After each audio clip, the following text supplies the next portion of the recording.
اس box کو دیکھ کے مجھے ایک بات یاد آئی کہ ہمارے معاشرے میں مرد اس باکس کی طرح ہوتا ہے اور اس کے اندر جو سامان ہوتا ہے وہ ہماری عورتیں ہوتی ہیں.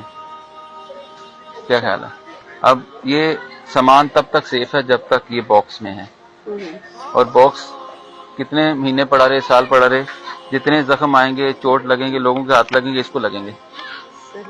لیکن اگر غلطی سے اندر کا سامان یہ سمجھنا شروع کر دے کہ میری صرف قیمت ہے، یہ سامان کی نہیں ہے، یعنی باکس کی نہیں ہے، تو وہ باہر نکل جائے گا تو وہی اسکریچز، وہی چوٹیں، وہی ہاتھ اس کو لگنے شروع ہو جائیں گے.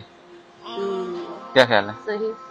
تو یہ ہے مردوں کا جو رشتہ اللہ تعالیٰ نے انسان عورت کے لیے رکھا ہوا ہے کہ جب تک وہ اس کے ساتھ جڑی ہے، چاہے وہ آپ کا باپ ہو، چاہے بیٹا ہو، چاہے شوہر ہو، چاہے بھائی ہو، اور اس کے ساتھ پروٹیکٹڈ ہے تو وہ سیف ہے. ساری چوٹیں مرد کھائے گا، لیکن اگر وہ سمجھے کہ نہیں تو پھر ساری چوٹیں اس کو لگیں گی.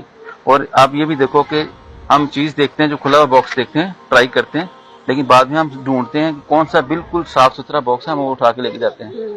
ایسے ہی ہے نا؟ یہ چیز ہوتی ہے. یہ صرف سمجھنے کی بات ہے، لیکن میرے اچانک ذہن میں آیا، میں نے سوچا شیئر کروں. کیا خیال ہے؟ صحیح بات ہے.